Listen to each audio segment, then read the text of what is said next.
we are live. Just in the nick of time. Another busy day, but we did it. We made it. So happy to be with you guys. Let's get this party started. So tonight's guest is Dr. Nehi. He is one of my good friends from USC Dental, and he just logged on, and we're waiting for him to join the party. Nehi, let's do this. Wave at some of our friends. Let's go, let's go.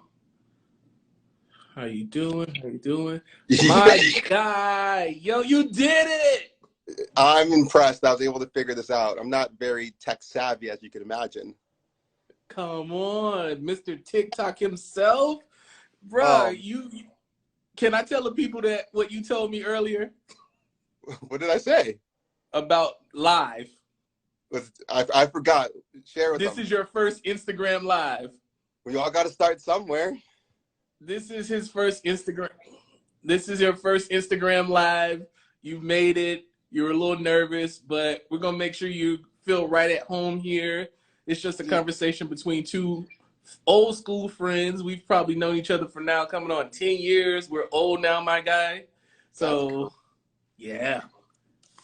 I hit you with the facts. Let's do this, man. So, with Chairside again, we're gonna just be hanging out. I'm gonna ask some questions. We're gonna have the audience ask questions as well. We'll read some of those out, and then we just have some fun, man. So let's get right into it. Tell the people about yourself. All right, Instagram fam, how are you guys doing tonight? My name is Dr. Nehi Ogbevoen, and I grew up in St. Louis, Missouri. To the parents of I'm a first generation Nigerian immigrant. I came out to Los Angeles to attend University of Southern California, USC, for my undergraduate studies. Amazing tacos, beautiful weather. I was kind of hooked. So I ended up training for 11 years straight for undergrad, dental, and my orthodontic residency. Now I still live in Orange County, California, married to my dental school sweetheart, Dr. Sienna. And we have a beautiful 16-month-old Capri, and I'm expecting another baby girl any moment. So I might get the phone call at 5. I know, right? I was like, we have to hurry up and get you on because you got a baby that's popping out, man. And be MIA for a couple months after today. Hey, man, your baby is cute. I know the new baby is gonna be even cuter. So I'm expecting some really good TikToks from you with 2 babies. So congratulations, bro. It's going to be amazing. You're going to love it. You're going to love it. You know what's funny? My first TikTok ever was in the delivery room with my first baby. That's where it all started. And then after that point, you were like, you know what? Let me just go ahead and make a living out of this. So right? Tell the people, why do you find TikTok so entertaining? You've done some amazing things, kind of like giving them ideas about what an orthodontist is and all of that. But what's your thoughts on TikTok and the dental profession? I think TikTok's a great way to just explore your creativity and have some fun. For me, I kind of use it as a way as a dad, to connect with my daughter. She's only 1 now, but I think in the future it'll be cool to look back at these memories and moments. And my sister had a collage of her from the newborn to where she is now, and just her expression and how she can kind of just engage more. And then I've seen a lot of peers and colleagues use TikTok as a way to educate patients and connect with patients. So I think it's a great way to kind of improve engagement within our practices as well. Exactly. And then with social media, it's a great way to engage with your patients. I always get, when my patients send a DM or asking a question like, is this really you, Dr. Golden? I don't want to bother you, but I was wondering, is it possible to set up an appointment for my friend or my cousin or something like that? And as always, I'm like, yeah, let's go ahead. Let's bring them in. You know, your family is my family. So I want to get as many people in and help them out as much as possible. I know. You're starting to make it when people come into consult saying, hey, I saw your TikTok and that's why I'm here. Yeah. It's like, yes, it's working. It's working. You just want to find a way to connect, and bro, you are definitely connecting on that platform. So what made you want to go into dentistry? Like, what was that calling, dentistry and ortho? Like, tell us the story behind that. I'm still deciding, man. Dentistry was kind of a unique landing spot for me. My dad's a physician, so I was always kind of had healthcare in my atmosphere, but didn't think it was for me. Kind of seeing his work-life balance is something that I really decided early on wasn't my calling. USC as an engineer. I was actually a biomedical engineer major for about a year or so. And then at some point, I'm like, I don't want to do this either. So then I started exploring. I was kind of redrawn back to the healthcare field. I explored dentistry, physical therapy, occupational therapy, and dentistry was just so cool. I thought it was such a unique blend of art, science, business, patient interaction, community involvement. So just having that unique blend of everything was super attractive to me. And then once I got to USC into dental school, I was so overwhelmed. Dental school is hard, man. I was like, I don't know. It? It was very hard. I mean, I always fake it till you make it, so maybe you can tell, but I definitely put in a lot of hours to try to do my best and just be the best version of myself. But I knew that I would not be a great general dentist. I just thought trying to be good at so many different things wasn't my personality, and I really wanted to be an expert in one thing. So probably after first year of dental school, I decided I wanted to be a specialist. And that's when I kind of started spending more time with different specialties. And orthodontics, we have some fun times, man. We get to work primarily with teenagers, young adults, and they're just such a fun group, such a impressionable group because they're transforming so much. So that allowed me to connect with them on a unique level, and it was so much fun.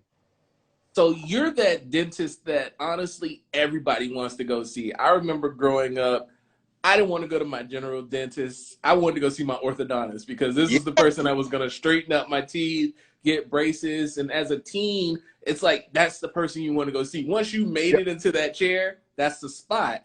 And the ortho offices are always like so entertaining. There's this one orthodontist that I work with here in South Florida, Dr. Singer. He has this amazing office where he has like arcade games. And it's like, I just want to go to his office just to hang out. I'm like, all right, what else do you have? So with ortho, you guys give off that amazing, warm, fuzzy feeling. And I make sure I try to do that here in my general practice as well, because I want to ensure, you know, when you come, it's a vibe. It's a great time. So exactly. So we want to definitely do that here in GP and also be that warm and fuzzy spot. And on top of that, you mentioned I want to go back a step. You were talking about faking it till it make it. I would not have never known that. Bro, when you were in dental school, you were so confident, and it was just like, and it wasn't a crazy kind of confidence. It was like, you saw you worked, you were trying, you could see that you cared, and it was a compassionate thing. But all right, Nehi, you get up, you're gonna go do something, stand up, strong man, let's do this, let's make it happen. So yeah, man, you conveyed that strength. I would never think in a million years you were like, I don't know if I want to do this. I don't think you've ever said you couldn't do anything. You were like president of your class, and you did so much, man. I do have to say I had a great support system, and my dental school girlfriend, Sienna, she did everything first, all the comms, all the exams. So I just let her lead the way, and then she helped me a lot. So that was awesome. And going back to saying about the orthodontics offices being fun, I think orthodontists take too much credit for it. Our teams are epic, and they really take control of the culture and are a huge part of it. Because again, in dentistry and what you do, you're spending a lot more time potentially with each individual patient. But on my days, I'm seeing 60 to 80 patients per day. So I definitely don't have as much of an impact on each patient's experience at each appointment. But my team, from the front desk, first phone call to the assistants in the back, they take care of us, and they take care of our patients for sure. Definitely, man. That is amazing. The next step I want to ask you, like, give me some highlights of your day. Like, I want to feel like I'm an orthodontist. Tell me what it's like when you walk in that office. You know, you already did your first TikTok. You're thinking about what your second TikTok's gonna be. Let me know what you think. What's going on in your day? So day starts at 6 o'clock. Usually my daughter's yelling on the baby cam. So I wake up, go hang out with her for about an hour before heading into the office. And then I try to get to the hour, about an hour and a half, get to the office about an hour to hour and a half before even seeing patients. And that's when I take time to hang out with my partner, and we connect about cases and HR issues and the team and congested periods in the schedule, and just kind of mentally prepare and get set up for the day. And then my team rolls in about 30 minutes before patients, and we have a team huddle. And that's where we really all get on the same page and have fun. We do this really fun thing where every morning we have someone assigned to ask a question or give a quote, or kind of just get the team energized and get us connected. So one question that I thought was actually pretty interesting recently was, if you could be any age for being middle school, was so fun for me. So it was just kind of a cool way to kind of get connected to our team members and all get on the same page. And then the chaos, the controlled chaos begins. So like I mentioned, we see on busier days 90 patients a day, which is definitely, I'm on my roller skates for sure. But I think we do a really good job of delivering exceptional care and customer service and experiences to every single patient that walks through our door. And I think the toughest part about what we do is, imagine saying hi to 90 people. Yeah. And then saying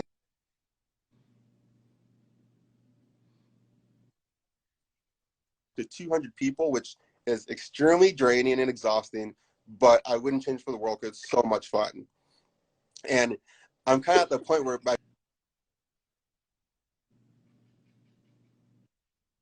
talks with them. So they'll send me a TikTok a week in advance and like, hey, Dr. Nehi, can you learn this? So I have my first one coming up this week, so stay tuned, guys. And then you should take about an hour and a half lunch break.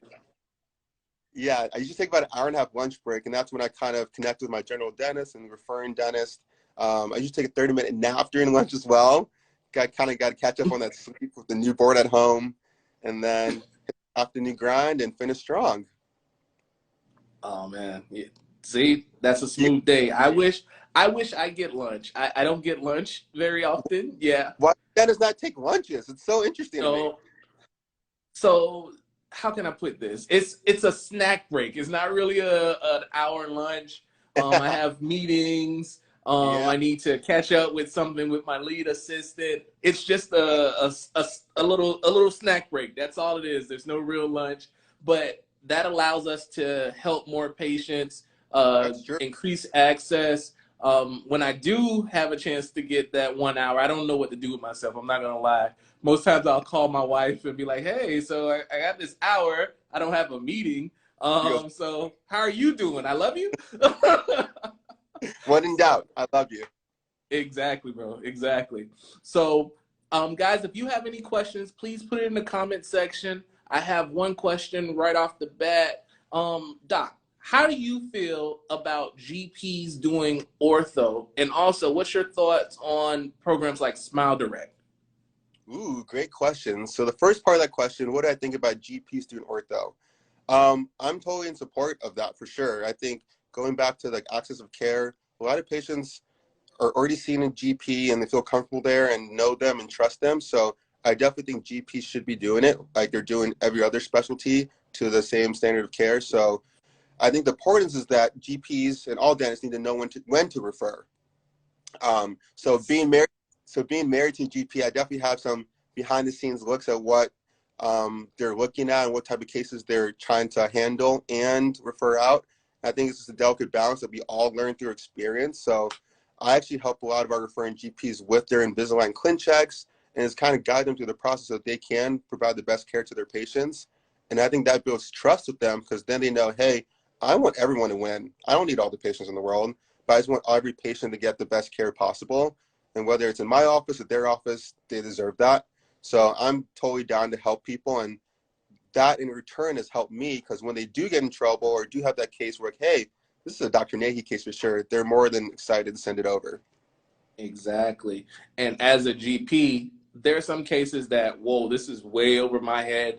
There are things that I can't do that an orthodontist can do. So I will be quick to hop on the phone with my specialist and say, hey, Doc, I have this case and it has your name written all over it. Let me go ahead and refer this over to you.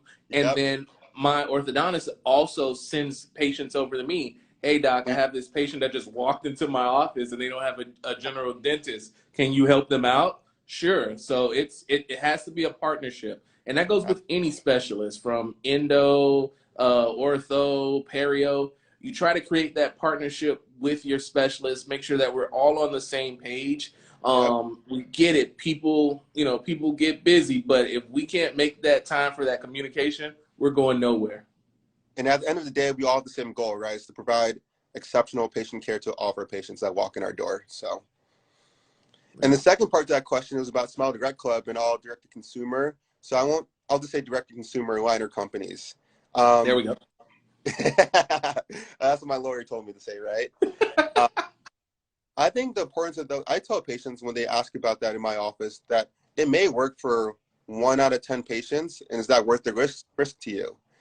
I remember growing up, my dad always said, buy nice or buy twice. So I'm all about doing things right the first time and not taking that gamble and trying to take a shortcut, and that kind of apply it to all aspects of my life. And when I have that conversation with patients and saying, hey, you're paying for my experience, you're paying for my expertise, you're paying for when things don't go according to plan, which, as you know, they don't always. Nope. We're able to pivot on the fly and continue going with an excellent game plan. So, and you don't have that luxury with direct-to-consumer liner companies. So I always encourage patients to think about it and usually come back and start with our office. Exactly. I like to always think of it as I have a friend who's a lawyer. It's like, you're a lawyer. You have so many things to do as a lawyer. Do you really want to deal with trying to take your impressions, making sure that your aligners fit, all of these headaches? Like, okay, this is when you need to refer out. Go ahead, get your dentist to help you out with that so that you can focus on the other things that are going on in your profession, in your life. I There's know. too much going on, so can't do it. Yeah. Dude, are you still in your office? I'm still in my office. Yes. Today's one of our exactly. Yes, I know it's 8 o'clock on the East Coast. This is one of our long days. I finished technically at 7, but Okay. I don't ever finish at 7. My wife will Yep. tell you that. I was done at about 7:40 because I had this show tonight. I did a Yep. couple notes, and then after this show is done, I need to finish my notes. So Same here. yeah, that's GP life, man. That is GP life. Yeah, So my team was hustling tonight. Cause I was like, guys, I'm walking away at 5 o'clock, so we got it done. I appreciate that, man. I appreciate that. So let's get on some lighter things. Can you tell the world about one of your biggest passions, which is golf? I'm just gonna go ahead and throw it out there. I You figured are it out. like, yeah, I already know what the passion is. It's golf, man. Everything about you from the day I met you, I've never seen anybody have so much passion about golf. Can you talk about how that hobby centers you and helps you with work? Yeah, I think as working professionals, it's hard to find time for ourselves. And some people work out, some people travel, and golf's kind of my thing. It kind of gets me in like a Zen state because I go out there, it's just me, nature. I can really focus and take a break from the craziness of the world. One fun thing that people don't assume is actually my wife taught me how to golf.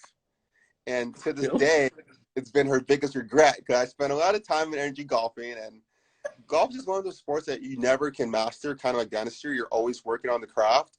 And I think the perfect between work and golf and always working, always learning, always wanting to be better. It's fun for me. It's, like you said, a true passion. It just fits my lifestyle. I'm wearing a golf polo today. This is my normal work attire most of the time. And it's been a cool way to travel and see the world. So going back to my wife, we play together. We played on our honeymoon. We play on vacations. So it's definitely something fun for us to do together because we don't do much more than that other than eat and hang out. But golf is a really cool passion to have together. What's your favorite course that you've ever played on? Ooh, I like that. So we play this awesome course in Cabo, San Lucas, called Quivera. And what we love most about the course is that after every 4 holes, they have a comfort station where you get free drinks and tacos and just hang out. So didn't play my best golf, as you can imagine, but definitely had fun. It wasn't your best game, but it was your most enjoyable game. There we go. Do you play? You live in I Florida. don't play. I've actually never played. I've watched on, I'm big on like ESPN, so I've kind of watched from afar, but I've Yeah. never played. I've done like Top Golf, but no, I haven't been on a course. Dude, you should get into it. I'll teach you. Hey, man, maybe that'll be a trip I need to take out to the West Coast so you can come teach me, man. I got to make it happen. Yep, there we go. The best games. Someone said the best games is the tipsy games. That is, I guess, very true. We're not wrong there. How's your family doing? My family's doing good. We two Yeah, boys. My wife keeps me busy, and I keep her busy helping me out with all this social media stuff and the office stuff. there you go. Like you, man. My wife is a pillar. I really couldn't do any of this stuff without her. So I know how that goes. you know, man. You know. So here's a question. Ortho's hard. So you figured out that you wanted to be a specialist. And at USC, we used to call the people that wanted to be ortho specialists gunners. Can you tell the world how hard it is to match with ortho?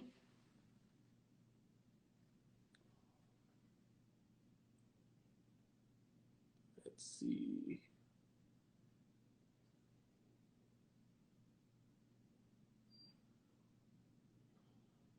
There we go. Let's do that. Oh, we lost connection. So sorry, guys. Let's see if we can get Dr. Nehi back. Well, while we're waiting for him to come back, we'll talk about how ortho is one of the hardest specialties to get into. With those specialists, they have to make sure that they're at the top of their class. Grades need to be A1, and there's so many people that are trying to get involved in it. I don't know if Nehi is back. Something must have happened with his connection or mine. Let's see what is going on here. First time technical difficulties. Sorry, everybody, if you're watching this. This is not. All right. I'm actually going to go ahead and end it here. Thank you guys for watching. I apologize for the technical difficulties. I can't get my guests back, but thank you so much for joining me. I'll make sure next time nothing crazy like this happens. I truly apologize. Thank you guys for tuning in tonight. Bye. All right, we don't quit. We're back. Trojans, fight on. Let's see what's going on. Let's see if we can beat technology. Let's finish this show. My guest just called me and told me he is ready to go. We have a few more questions. Let's do this. Even if it's just me and you, buddy, let's get this show finished. Let's go.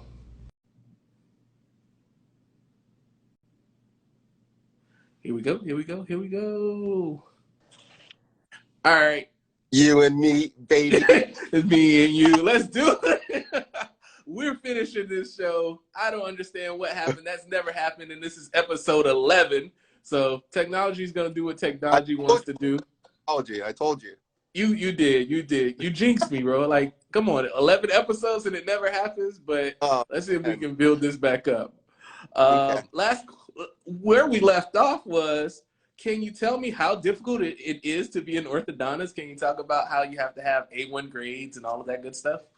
Yeah, it's a journey. So the journey to becoming an orthodontist really starts in college, get into a dental school. And once you get into dental school, you really usually have to be in the top 5 to 10% of your class. So I think you said something about the term gunners. Did you say that? Yes. Yeah.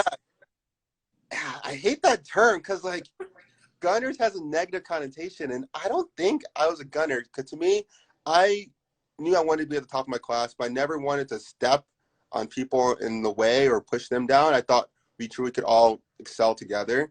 So I worked as hard as I could. One of the things that made my application to orthodontic residency very unique was that I really focused on community service.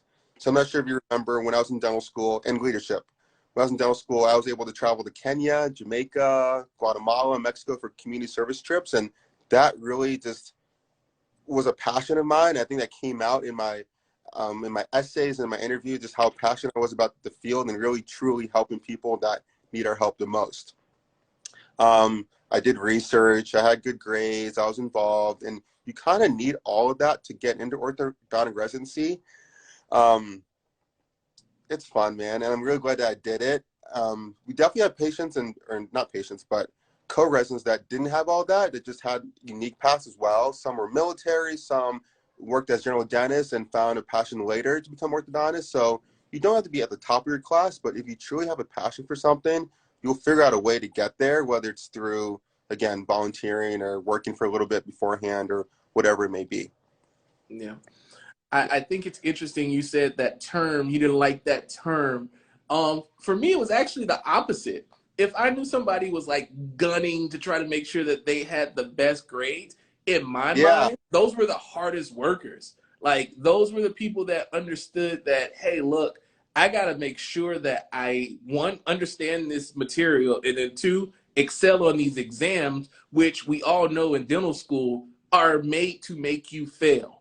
Like I Yep. always think back to one of the exams from Dr. Coma's class where Oh, she had, God. yeah, so she had a question where it was some weird question, but the answers were, was it A, was it B, or was it neither, or could it have been half of one or half of something else? And I'm like, what the hell? I don't know like what answer I could possibly pick. And so it was just a mind game. But I respected her for it because she made sure that you couldn't just bubble in whatever and try to continue to, get whatever grade, but you had to think. But in Yeah. dental school, and this is for any of our pre-dents that are watching this, dental school is set up to make you think and to humble you. You have to learn the material because you want to make sure that your patients are well taken care of, but Definitely. also they want to make sure that, hey, look, we got to bring you down a notch because for most people who are going into the health profession, they're pretty smart. And so they've always been at the top of the class. And, confidence can probably get out of hand. So at dental school, they humble you. What do you think about that, Doc? Yeah, and I kind of liked USC because I thought it was a really good balance of putting students in check, kind of humbling us, but also encouraging us and building us back up to have confidence to also be great healthcare providers. And it's definitely a delicate balance. But I think USC was so student-centered that it wasn't old school and where it was always just putting us down, breaking projects for us. But I think they did a good job of also instilling a lot of confidence in our training, our ability to think, and our ability to be lifelong learners. So I mean, kudos to USC for figuring out. I think it's a great place for anyone interested in dentistry. But yeah, you're right. Definitely some long nights, maybe some tears, but we got through it and we're stronger because of it for sure. Definitely. I remember my first day in residency. I felt like so prepared, ready to go and see my patients. And I could see my co-residents from multiple, different universities. And I could see like sweat running down their face. And I'm like, what? This is just a composite that we need to do. Let's go do this composite. Or, oh, it's a crown prep. Let me go. This is what USC taught me. Yep, So, oh man, they definitely prepared us and got us going in the right direction. definitely. Yeah. So this is normally where we start to wrap up the episode because of our little technical difficulties. What I wanted to ask you, and this is going to help a lot of pre-dents, man, what motivates you? What helps you to get to this spot of being this big time social media, TikTok orthodontist guy? I'm far from where I want to be, but I think at the end of it all, when I leave this beautiful earth, I want my family to look back and and not say he had so much potential, but I want to truly actualize and realize that full potential that God has given and made for me. So I think just being the best version of myself. And one quote my dad always said when I was growing up is the harder you work, the luckier you become. Because you just put yourself in so many more positions and opportunities to kind of just appear lucky. So I think, again, like so many people before me have said, leaving a legacy is a huge, I think also being a Black man in America, I feel like we have a lot of barriers that and obstacles that we're fighting, and I just want to be able to disprove stereotypes and continue to show the world what we as Black men are capable of and how we can contribute to making it a better world for everyone. So I think those two things kind of keep me going. Truth. That is 100% truth. But yeah, I mean, and that kind of came out of nowhere, but I think being a dad and now raising kids, you kind of see the world in a whole different light. And I'm like, wow, there are different obstacles that I didn't realize and that for whatever reason I was able to navigate. But now will my kids be able to navigate the same way I did? And I want to be able to create an environment that's safe for them to thrive as well. So it just changes everything, man, parenthood. It does. It opens your eyes in ways you never expected. Yeah. Um, and again, like you say, you want to leave a lasting legacy for your kids. That's one of the reasons why I go so hard. I want to make sure that there's something for them, and I want them to see, what Dad did and how we inspired some people, and changed the world. One of the things recently I found out in dentistry, there's only like 3.8% African Americans in dentistry. And Crazy. like that number threw me for a loop. I was like, no way. I started like counting people on my hands, and I was like, this is unreal. And so Yeah. for me now, it's like it's my purpose. Like we have to get more people from multicultural backgrounds into dentistry. We want to make sure that other people see what's going on in this field, because growing up, again, I don't know if it was like this for you, everything was just 100% medicine. They didn't talk about pharmacy, Yep. they didn't really talk about vet school, they didn't talk about those type of things. So I want to make sure that we're not left out of that conversation anymore. So I want to do whatever I can to try to shine a little light over in our world, and make it fun,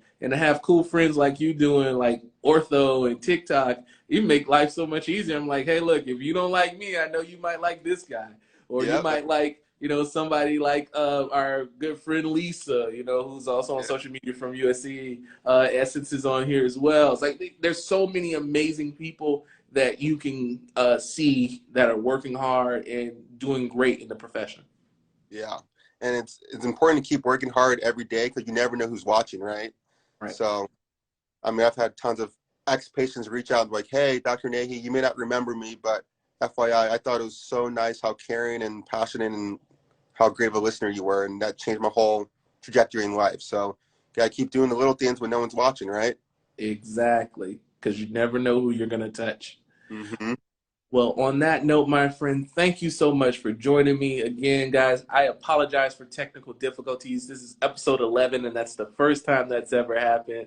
Nehi jinxed me, and he told me something like this might happen. He jinxed me. But if you were on, I apologize for the dead air. I hate that, but I think we had a good time. Any parting words you'll have for them, my friend?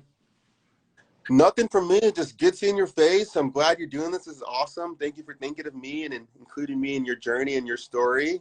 And I hope to see you soon in the flesh. And thanks again. No problem, my friend. Again, congrats on the baby. Go enjoy some quiet time while you have it, all right?